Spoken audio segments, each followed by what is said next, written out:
all these things happened recently. Since the Pogo came into our shores, all these things suddenly happened. Now, I am disappointed, for the record, at the statement today of Pagcor saying that we are in favor of Pogo continuing in our shores because of the income we earn. Such a short-term, short-range statement.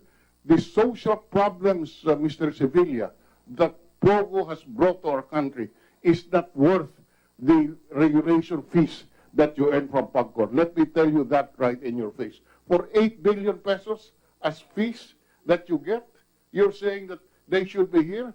You heard, you saw what happened in multinational village. You saw what is prostitution rings have happened, and these are all connected to Pogo. That statement, I must say, is such a stupid statement that indicates the kind of mindset we have.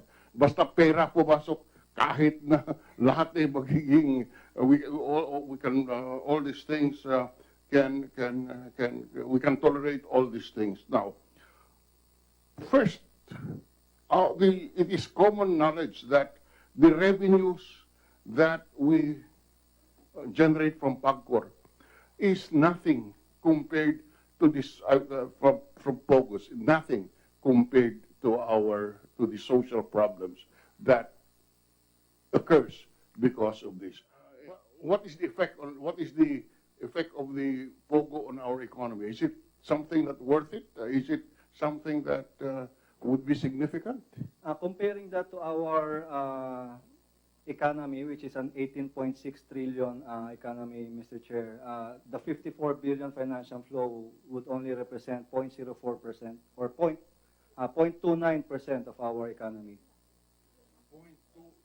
0.29%, Mr. Chair. Less than 1/3 of 1%. Yes, sir. That's what Pogo generates. Yes, sir. Is it worth all these problems that we face?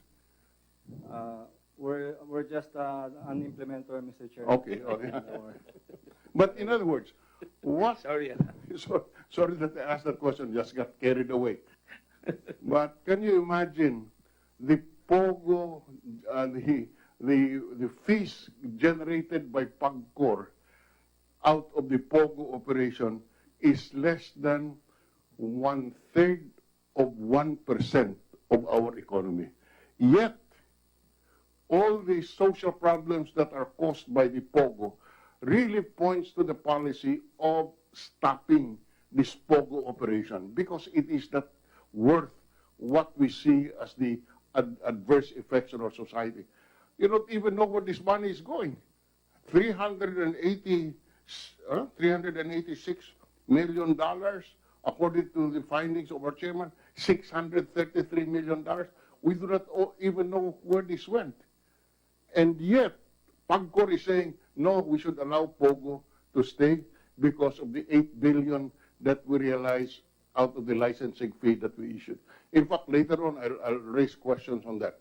But just on the point of policy, I think there is no sense in continuing with these Pogo operations, licensing, which we cannot control, with only 0.029% of our economy contributed by Pogo. Nothing if we look at the overall social effects of this Pogo operation.